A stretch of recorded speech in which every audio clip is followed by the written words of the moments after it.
3, 2, 1, travel! Hello, amigos. Greetings from the 321 of Melbourne, Florida. Today, I'm going to talk to you a little bit about the traveling day at the airport. It's very important to remember what to wear when you are going.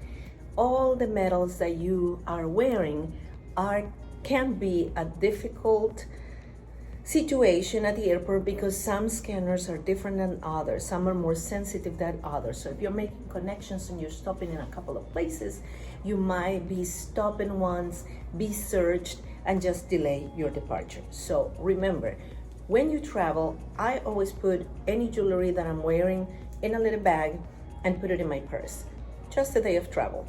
Once you pass it, you can put it on and then make things easier. Very important too, belts or shoes. Shoes are very tricky, sometimes depending on your status. Sometimes they let you keep them or they don't. But just to avoid it, pick your most comfy shoes to travel that do not have any metal in it as possible.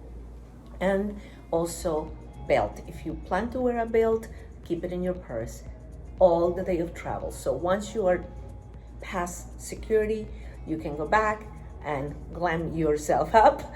But at the moment, I can tell you, it's just so much easier to put all your stuff, any jewelry in your bag the day of travel. Just wear it afterwards. And that's my do's. Thank you very much for checking. Don't forget to subscribe, Anytime Travel Solutions. Goodbye, amigos. Next.